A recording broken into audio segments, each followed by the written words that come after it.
मेरा नाम अब्बास है भाई। मुझे जो है ना बेरोजगारी इस मकान पे लाई है। होटल का काम जानता था, बस इधर जिधर भी गया हूँ काम वाम नहीं मिला मेरे को। कहीं मिला भी है तो एक दिहाड़ी लगी है, उसके बाद फिर फारिग घूम रहा हूँ। दिहाड़ी है 1000, 1500, 800, 1200, कभी नहीं भी बनता। जिन्होंने कुछ नहीं देना होता वो ज़्यादा, कोई गाली दे के चला जाता है, कोई कुछ बोल के चला जाता है। मैंने उन लोगों का क्या बिगाड़ा है या मेरे को गाली दे के चले जाते हैं, ऐसे ही बेइज्जती करके चले जाते हैं। मैं मेहनत कर रहा हूँ, बच्चों को खुश कर रहा हूँ, मैं भीख नहीं मांग रहा हूँ। मैं किसी के आगे हाथ नहीं फैलाना चाह रहा। मुझे अगर कोई काम मिल जाता अच्छा तो वो भी मैं कर लेता, मसला नहीं है।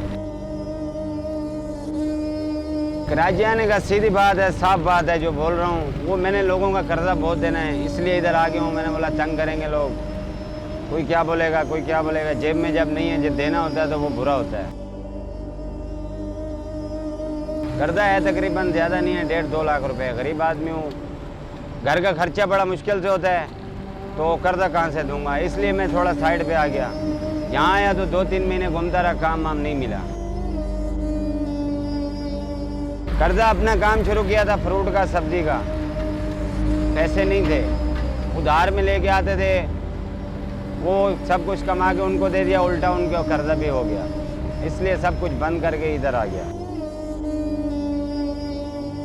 2 बेटियां हैं, 3 बेटे हैं। घर वालों की तो हर वक्त याद आती है, इधर तो दिल ही नहीं लगता। कभी पानी अच्छा नहीं लग रहा, कभी कुछ अच्छा नहीं लग रहा, बस मजबूरी से पड़े हुए हैं।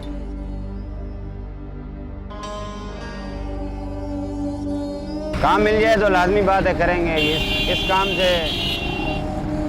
खुशी से थोड़ी कर रहे हैं, ये तो मजबूरी है, मजबूरी होके खड़े हैं। अवाम को यही मैसेज है कि भाई जो गाली गलौज देते हैं उनको मेहरबानी हो भाई, अगर कुछ दे नहीं सकते तो गाली भी नहीं दे, बस यही मैसेज।